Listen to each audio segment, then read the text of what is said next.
Magandang gabi. We've already talked about Tagalog prefixes for Tagalog verbs on our Learn Tagalog Facebook page, but we don't have a video about it yet, so let's have that tonight. And let's start with the mag verbs. And for the start, let's have the future tense. To form the future tense, take the root luto. Repeat the first syllable, and that is lu. Lu. That's the first syllable.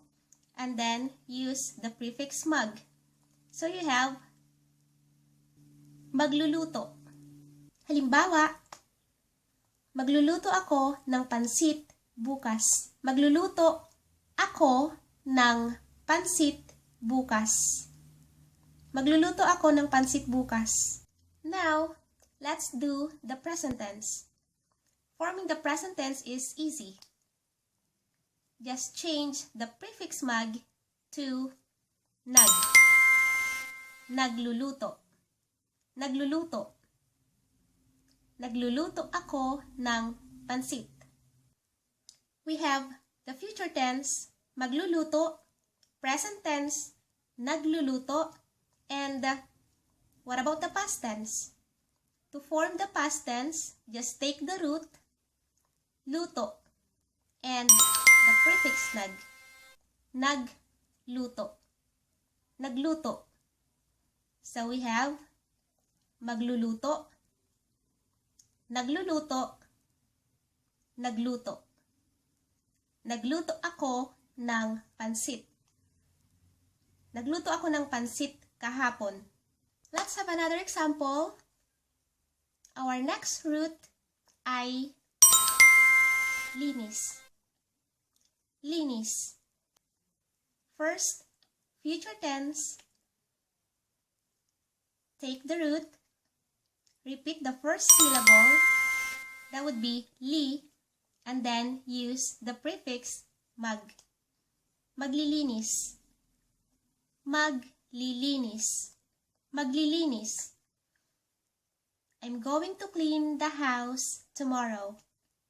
Maglilinis ako ng bahay bukas. Maglilinis ako ng bahay bukas. For the present tense, just get rid of the prefix mag. And then, let's use the prefix nag.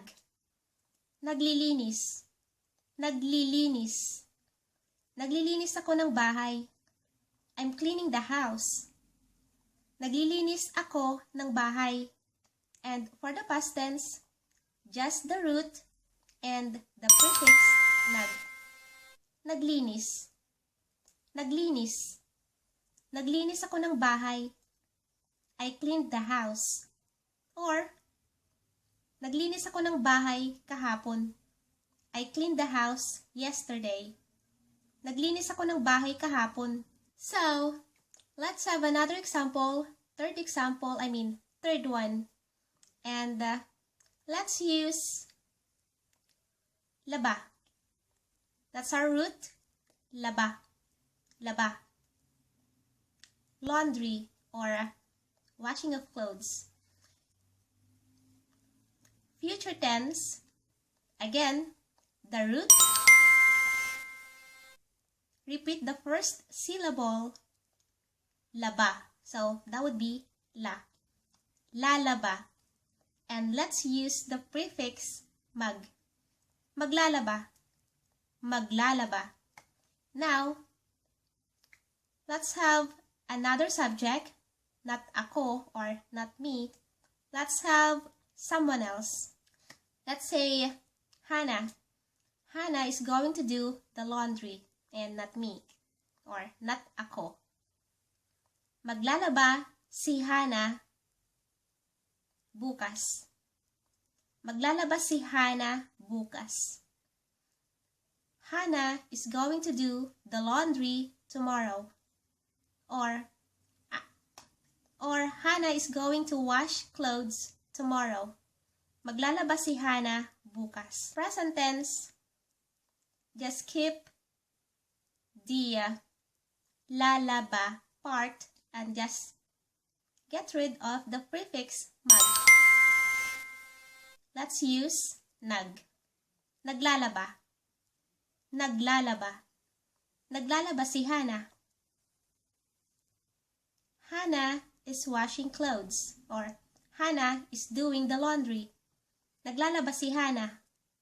Past tense, just the root and the prefix nag. Naglaba. Naglaba. Naglaba si Hana kahapon. Hana did the laundry yesterday, or Hana washed the clothes yesterday. Naglaba si Hana kahapon. That's all for tonight. Ayan lang para ngayong gabi.